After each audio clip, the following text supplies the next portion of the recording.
Hello everyone, this is Prince Raj. Welcome back to our YouTube channel Vishwas education. तो आज हम यहाँ पर लेकर के आए हुए हैं क्लास नाइन्थ के टॉपिक फैक्टराइजेशन। हम लोग यहाँ पे करेंगे, जिसमें हम लोग देखेंगे कि फैक्टर का सबसे पहले हम लोग डिफाइन देखेंगे कि आखिर फैक्टर होता क्या है। इसके बाद हम लोग फैक्टराइजेशन समझेंगे कि फैक्टराइजेशन क्या है। और उसके बाद हम लोग कई सारे इसमें छोटे छोटे क्वेश्चन, बहुत ही प्यारे प्यारे क्वेश्चन हम लोग समझेंगे। मतलब इसमें जो हमारा जो ये जो लेक्चर होने वाला है, इस लेक्चर में सिर्फ और सिर्फ हम लोग यानी कि फैक्टराइजेशन का एक कहते हैं कि बेस बिल्डअप करने वाले हैं। मतलब अगर आपको अगर ये बेस अगर बिल्डअप हो जाता है तो आने वाला जो हमारा टॉपिक होगा उसमें आपको किसी भी तरह का कोई प्रॉब्लम नहीं होगा। और अगर आप हमारे चैनल पे नए हैं तो प्लीज हमारे चैनल को सब्सक्राइब कर ले और उसके बगल में जो बेल आइकन है उस बेल आइकन को दबा दे, ताकि जब भी कभी हम ऐसे वीडियो लेकर के आए तो उस वीडियो की नोटिफिकेशन जो है सबसे पहले आप तक पहुंचे। तो देखिए, हम बात कर रहे थे यहाँ पे फैक्टराइजेशन का। तो हम फैक्टराइजेशन का यहाँ पे जो है ना, एक प्रकार से कह सकते हैं कि हम बेस बिल्डअप करेंगे। जैसे देखे होंगे कि छोटे बच्चे जब चलना शुरू करता है तो वो कई बार जो है वो गिर जाता है। तो ठीक उसी प्रकार से फिर जब हम चलना शुरू कर लेते, जब बच्चे चलना शुरू कर लेता है तो वो उसको फिर एक ऐसा टाइम आता है कि वो एकदम अच्छे से चलना चलना क्या, वो दौड़ना भी शुरू शुरू कर देता है। तो वैसे ही अगर आप भी चाहते हैं कि फैक्टराइजेशन में हमसे किसी भी तरह का कोई भी क्वेश्चन ना छूटे, या फिर फैक्टराइजेशन में हम पीछे न रह जाए और हमें आगे ही बढ़ते चले जाना है, तो उसके लिए आपको इस वीडियो के लास्ट तक बने रहना होगा। और यहाँ पे एक प्रकार से कह सकते हैं कि ये एक छोटे बच्चे की तरह है, ये फैक्टराइजेशन और ये टॉपिक। अगर आपने इस टॉपिक को अच्छे से समझ लेते हैं तो आने वाले टॉपिक में आपको किसी भी तरह का कोई इशू नहीं होने वाला है। तो आइए हम स्टार्ट करते हैं। सबसे पहले हम समझते हैं कि आखिर फैक्टर क्या होता है, राइट। तो देखिए, अगर हम फैक्टर की बात करें तो सबसे पहले हम फैक्टर की अगर हम लोग बात करते हैं ना यहाँ पे, तो देखिए फैक्टर का मतलब होता है कि जब हमारे पास, मान लीजिए यहाँ पे हम कोई एक एग्जांपल से बताते हैं। मान लीजिए कि अगर हम 15 की बात करें तो 15 जो है वो हमें कैसे प्राप्त हो सकता है, मतलब कि यह हमें कैसे मिल सकता है। या तो आप क्या करो, मीन्स पहले तो आप क्या करो, 3 इंटू 5 करेंगे तो हमें क्या होगा, 15 प्राप्त हो जाएगा।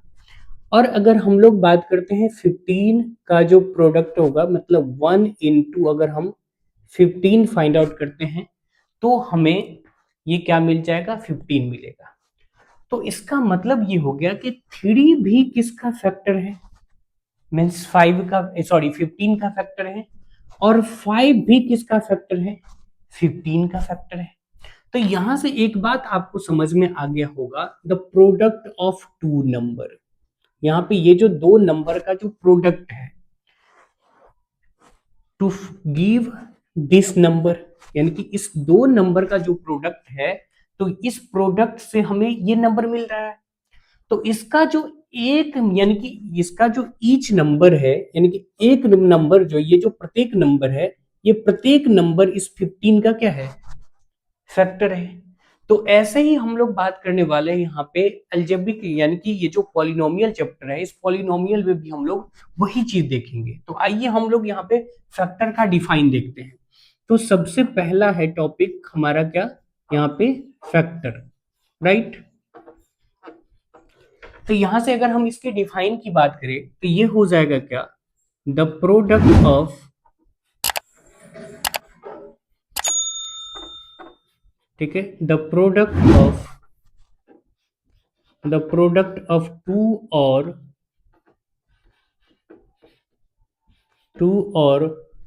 मोर एक्सप्रेशन, टू और more expression then each expression then then each expression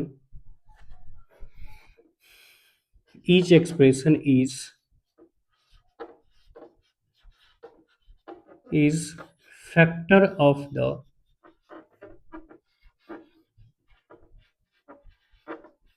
of the given expression.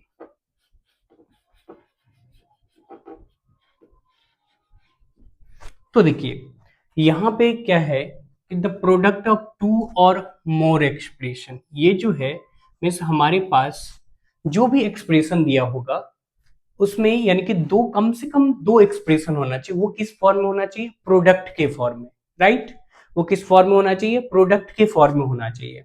और उसमें से जो एक एक्सप्रेशन जो होगा ना, वो प्रत्येक एक्सप्रेशन जो होगा वो क्या होगा, जो हमारे पास जो गिवन एक्सप्रेशन होगा उस गिवन एक्सप्रेशन का फैक्टर होगा। जैसे अगर हम बात करें, आपको यहाँ पे अगर हम दे, ये हो जाएगा क्या, 2a minus of 3b into, यहां से ये 2a प्लस ये हो जाएगा क्या, 3b। तो यहां से आप अगर आप देखेंगे तो हमारे पास जो गिवन एक्सप्रेशन है, जैसे अगर हम बात करते हैं यहां से, ये हो जाएगा क्या, एक सेकेंड, ये हो जाएगा 4a² माइनस ऑफ 9b²। तो देखिए हमने क्या किया है, ये दो एक्सप्रेशन जो है ये किस फॉर्म में लिखा हुआ है? प्रोडक्ट के फॉर्म में लिखा हुआ है। तो और हमारे पास जो गिवन एक्सप्रेशन है वो गिवन एक्सप्रेशन ये है। तो यहां से जो प्रोडक्ट के फॉर्म में जो लिखा गया जो एक्सप्रेशन है, ये एक्सप्रेशन अगर हम ब्लैक मार्कर से जो हम टिक कर रहे हैं, तो ये एक्सप्रेशन भी इस एक्सप्रेशन का क्या होगा, फैक्टर होगा। मतलब अगर हम इस एक्सप्रेशन को, अगर हम इस एक्सप्रेशन में अगर हम डिवाइड करते हैं, इस एक्सप्रेशन में, इस एक्सप्रेशन से इस एक्सप्रेशन में अगर हम डिवाइड करते हैं, तो इस कंडीशन में जो रिमाइंडर आएगा वो क्या आएगा, जीरो आएगा, राइट। तो इस तरह से जो है, तो यहां से ये भी क्या हो जाएगा, इसका ये फैक्टर होगा। समझ रहे हैं? तो मतलब फैक्टर का मतलब ये था कि जो भी हमारे पास गिवन एक्सप्रेशन होगा, उस गिवन एक्सप्रेशन को जब हम प्रोडक्ट के फॉर्म में लिखते हैं, और वहां से जो प्रत्येक एक्सप्रेशन जो होगा वो उस गिवन एक्सप्रेशन का क्या होगा, फैक्टर होगा। तो आई होप यहां तक आपको ये चीजें जो है फैक्टर वाली चीजें समझ में आ गया होगा। अब हम आगे बात करते हैं फैक्टराइजेशन की।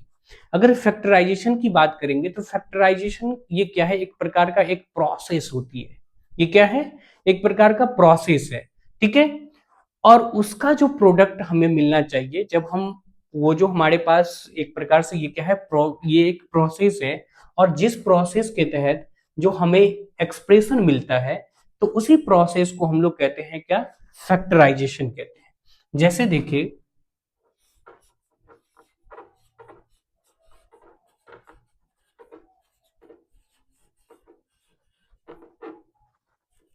ठीक है, ये हो गया क्या, मीन्स फैक्टराइजेशन। तो फैक्टराइजेशन की अगर हम डिफाइन की बात करें, तो यहां पे से अगर हम लोग डिफाइन की बात करें, तो यहां से हो जाएगा क्या, the process of the process of the process of finding the process of finding the process of finding two और more expression two or more expression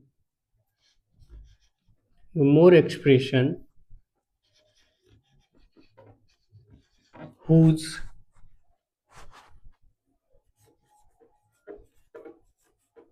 whose product of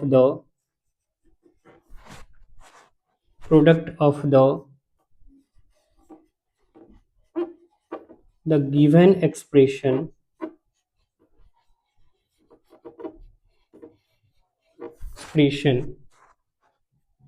is called the factorization,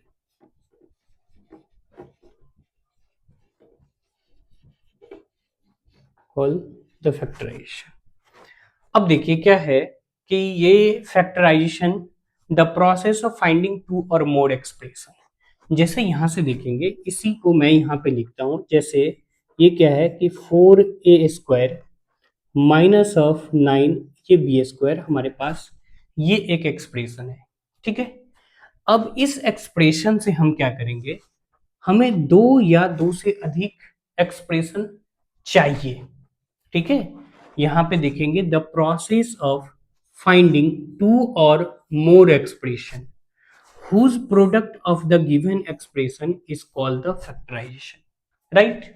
तो यहां से है क्या कि ये जो हमारे पास जो गिवन एक्सप्रेशन है, इस गिवन एक्सप्रेशन से हमें इस गिवन एक्सप्रेशन को हमें दो और दो से अधिक एक्सप्रेशन में ब्रेक करने का प्रोसेस ही क्या कहलाता है, फैक्टराइजेशन कहलाता है। अब जैसे देखो कि यहां से अगर हम लोग देखें तो ये हो जाएगा क्या, मीन्स 2a का whole square minus of 3b का क्या हो जाएगा, ये हो जाएगा होल स्क्वायर।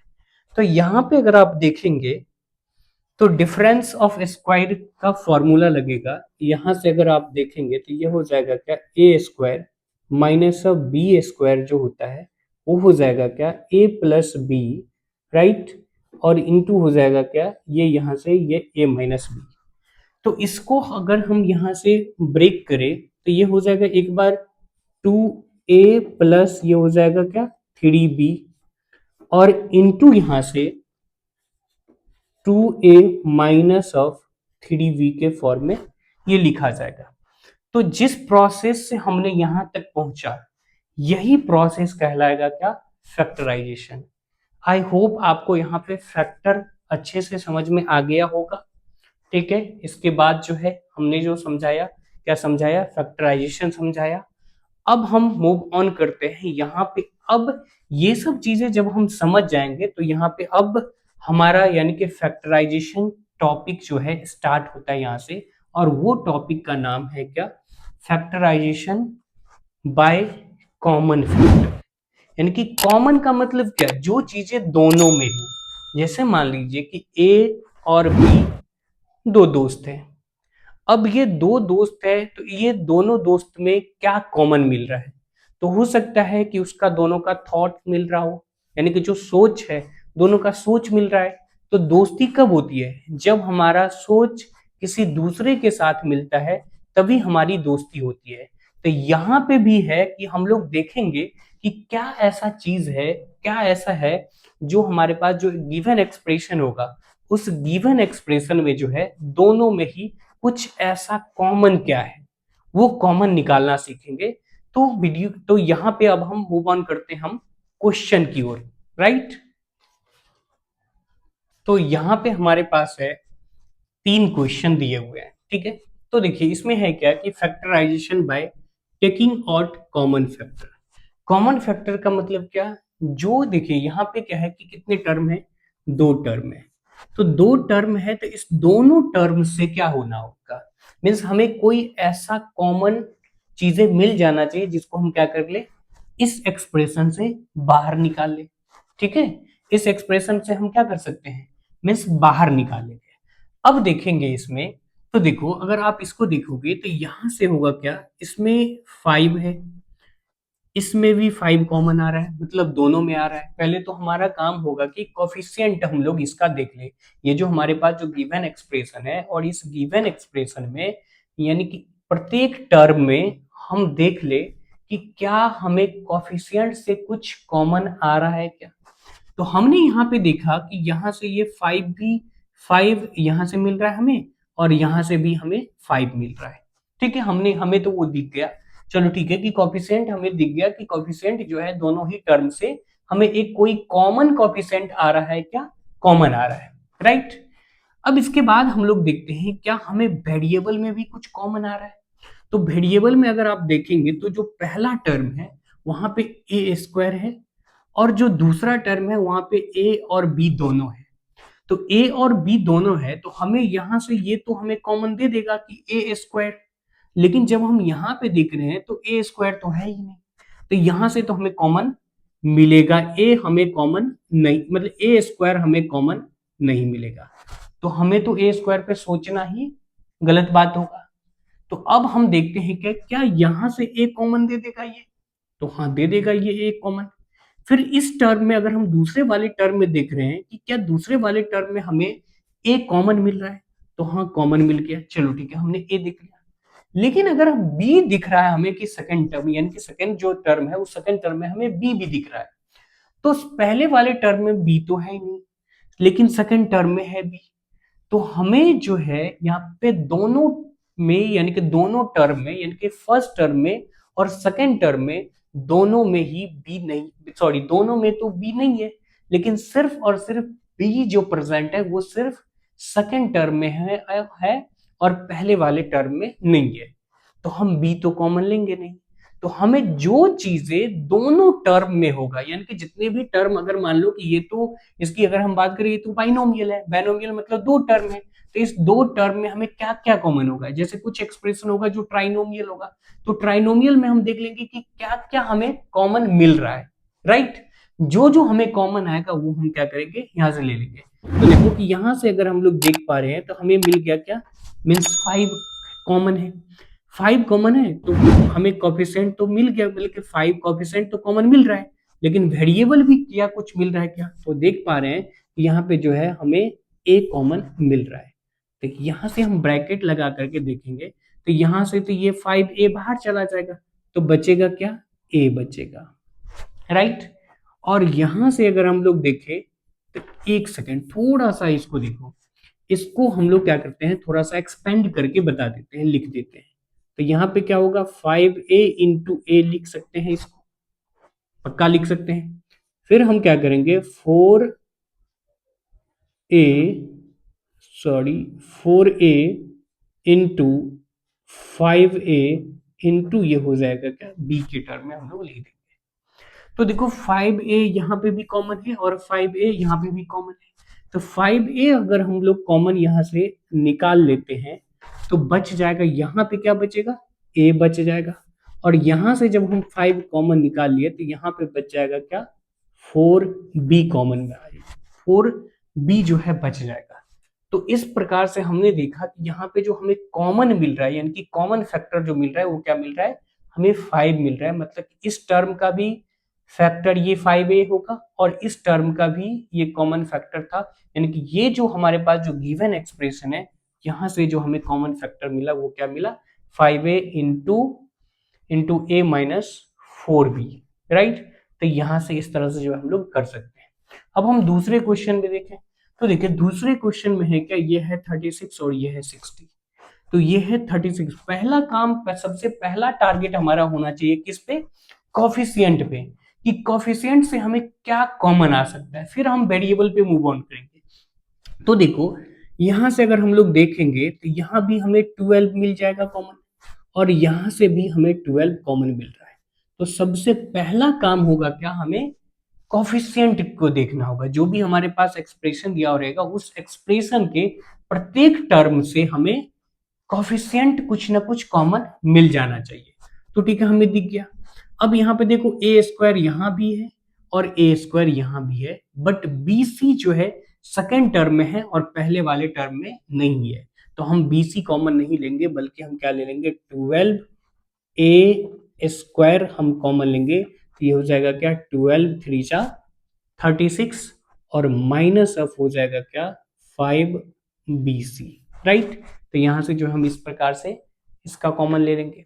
फिर हम बात करते हैं, इसमें आ जाते हैं, तो देखो यहाँ पे हमें कॉफिशिएंट की अगर हम बात करें इस वाले एक्सप्रेशन में, तो ये जो हमारे पास जो गिवन एक्सप्रेशन है, इस गिवन एक्सप्रेशन में हमारे पास जो है वो कॉफिशिएंट कुछ भी कॉमन नहीं आ रहा है।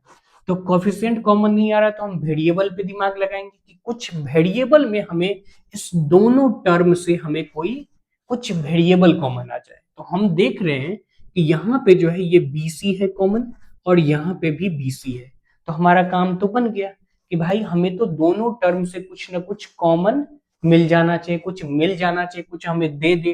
तो ये भी हमें BC दे देगा और ये भी हमें ये भी हमें B प्लस सी देगा, ये भी हमें B प्लस सी दे देगा। तो यहां से अगर हम लोग देखें तो बी प्लस सी हमें ये यहां से दे दिया। तो जब ये दे दिया तो बच गया क्या, यहाँ पे बच गया क्या, यहाँ पे मीन्स 5a बच जाएगा। ठीक है, यहाँ पे क्या बच जाएगा, 5a बच जाएगा और माइनस ऑफ फिर यहाँ से ये b प्लस सी तो बाहर चला गया, तो फिर यहाँ पे जो माइनस ऑफ 7b बच जाएगा। आई होप आपको इसमें कॉमन लेना जो है आप सीख गए होंगे कि हमें पहला प्रोसेस होना चाहिए कि हम पहले जो गिवन एक्सप्रेशन है उस गिवन एक्सप्रेशन से प्रत्येक टर्म में से हमें कॉफिशिएंट कॉमन फाइंड आउट करना है। जब हमें कॉफिशिएंट कॉमन फाइंड आउट हो जाए तो हमें वेरिएबल को टारगेट बनाना है कि उसमें जो वेरिएबल है उस वेरिएबल से हमें कुछ कॉमन मिलेगा या नहीं मिलेगा। तो यहाँ पे हमने 1 2 3 क्वेश्चन करवाया और हम 2-3 क्वेश्चन और हम देखते हैं और उसके बाद हम यहाँ पे इसको खत्म कर देंगे। तो यहाँ पे ये है हमारे पास क्वेश्चन नंबर 4 और क्वेश्चन नंबर 5 को देखेंगे। तो देखो वही प्रोसेस जो हमने आपको बताया कि सबसे पहला टारगेट हमारा रहेगा क्या कि प्रत्येक टर्म से हमें कोएफिशिएंट से कुछ कॉमन मिल जाए, और उसके बाद जो हमारा टारगेट रहेगा कि वेरिएबल से हमें कुछ कॉमन मिल जाए। ठीक है, तो यहाँ पे अगर आप देखेंगे कि सबसे पहले टारगेट जो हम लोग वेरिएबल को लेते हैं, तो देखो कि यहाँ पे सॉरी कोएफिशिएंट को लेते हैं, इस वेरिएबल की कोएफिशिएंट को। तो यहाँ से अगर आप देखोगे तो यहाँ से हमें 2 कॉमन आ जाएगा और यहाँ से भी हमें 2 कॉमन आ जाएगा। ठीक है, अब हम वेरिएबल पे टारगेट रखते हैं, तो वेरिएबल पे जब हम टारगेट करेंगे तो 2a प्लस 3b का होल स्क्वायर है और 2a प्लस 3b है। तो यहाँ पे 2 है 2a प्लस 3b और यहाँ पे 1 है 2 प्लस 3ab। तो हमें 2a प्लस 3b जो है वो हमें कितने कॉमन लेना होगा, 1 कॉमन लेना होगा। तो यहाँ से अगर हम बात करें तो 2 इंटू 2a प्लस 3b हमें कॉमन यहाँ से मिल जाएगा। तो कॉमन जब हमें मिल जाएगा तो यहाँ से ये बच जाएगा क्या, यहाँ पे ये 3 बचेगा और इनटू में ये बच जाएगा क्या, means 2a plus plus plus 3b बचेगा और यहाँ से ये तो टोटल क्या हो गया, ये तो बाहर ही आ गया। तो जब ये बाहर आ गया और यहाँ से भी हमने क्या कॉमन लिया, 2 कॉमन लिया, तो यहाँ पे जो हो जाएगा ये माइनस ऑफ क्या होगा 4 हो जाएगा और यहाँ से ये हो गया इसका क्या, कॉमन फैक्टर ले लिए। राइट, देखो एक बार और समझो कि सबसे पहला काम हमारा होगा क्या कि जो भी हर एक टर्म से हमें क्या लेना होगा, कॉफिशिएंट से कुछ कॉमन आ जाए। तो कॉफिशिएंट यहाँ पे 6 है और यहाँ पे कितना है 8 है, तो यहाँ से हमें क्या कॉमन मिल गया, 2 कॉमन मिल गया मतलब कि कॉफिशिएंट से। और वेरिएबल भी जब हमने देखा कि 2a प्लस 3b का होल स्क्वायर है और यहाँ पे भी 2a प्लस 3b है, तो 2a प्लस 3b और यहाँ पे एक 2a प्लस 3b है और यहाँ पे 2a प्लस 3b है। तो यहाँ से तो हमें एक ही मिलेगा ना, क्योंकि अगर दोनों में ही 2 होता तब तो फिर हम 2a plus 3b square 3b का होल स्क्वायर ले लेते कॉमन, लेकिन यहाँ पे है होल स्क्वायर, लेकिन यहाँ पे 2a प्लस 3b ही है, तो हम क्या करेंगे, एक को बाहर निकालेंगे। राइट, अब हम लोग यहाँ पे आ जाते हैं यानी कि इस वाले क्वेश्चन में, क्वेश्चन नंबर 5 को देखिए। अगर आप क्वेश्चन नंबर 5 को देखेंगे तो यहाँ से अगर आप देखेंगे तो देखिए कॉफिशिएंट, तो यहाँ पे जो है इसका कॉफिशिएंट तो यही है x है, और यहाँ पे जो है ये कॉफिशिएंट क्या है 3x स्क्वायर और y है। तो हमें जो मिलेगा मतलब हमें जो यहाँ से कॉमन मिल रहा है, तो कॉमन तो हमें यानी कि इसके जो मल्टीप्लाई में वो यहाँ से हमें x कॉमन मिल जाएगा और यहाँ से भी हमें x कॉमन मिल जाएगा। और अंदर से अगर हम बात करें तो x माइनस वाई और यहाँ पे भी x माइनस वाई मिल जाएगा। तो देखो कि अगर हम बात करते हैं x into means x minus of Y तो हमें मिल गया। ठीक है, y तो हमें मिल गया और यहाँ पे हमें बच जाएगा क्या, means x minus of Y का ये होल स्क्वायर और प्लस हो जाएगा क्या, मीन्स 3x और ये y। ठीक है, और यहाँ से ये ऐसे। तो अभी भी ये हमारा कंप्लीट नहीं हुआ है, अभी भी और कुछ हम कर सकते हैं क्या, तो हाँ कर सकते हैं। तो यहाँ से हो जाएगा क्या x into X minus of Y, और यहाँ से जब आप इसको ब्रैकेट को ओपन करेंगे तो ये हो जाएगा क्या X square plus Y square minus of 2xy plus ये हो जाएगा 3xy और ये स्क्वायर ब्रैकेट। ठीक है, तो यहाँ से फिर x इंटू ये x माइनस ऑफ y और इंटू एक्स स्क्वायर प्लस ये वाई स्क्वायर, और देखिए ये माइनस ऑफ 2x और प्लस ये क्या है, प्लस 3xy। तो 2x यानी कि 3xy में से माइनस ऑफ 2xy करेंगे तो यहाँ पे बच जाएगा क्या, x और y बच जाएगा। और यहाँ पे हमने आपको को बता दिया कि फैक्टराइजेशन बाय कॉमन फैक्टर, यानी कि कॉमन फैक्टर से हम किस तरह से जो हम लोग फैक्टराइजेशन करते हैं वो चीजें हमने यहाँ पे आपको हर एक छोटे छोटे टर्म को और छोटे छोटे क्वेश्चन यहाँ पे हमने करके आपको दिखा दिया। तो यहाँ पे ये लेक्चर होता है हमारा खत्म। अब जब हम मिलेंगे तो फिर हमारा एक नया टॉपिक होगा और जिसमें हमें बहुत ही ज्यादा मजा आने वाला है। तो ऐसे ही जो है वीडियो के लास्ट तक बने रहें, और अगर आप हमारे चैनल पे नए हैं तो प्लीज हमारे चैनल को सब्सक्राइब करें, ताकि जब भी कभी हम ऐसे वीडियो लेकर के आए तो उस वीडियो की अपडेट जो है सबसे पहले आप तक पहुंचे। तो चलिए ठीक है, फिर मिलते हैं हम एक नए वीडियो के साथ, तब तक के लिए जय हिंद।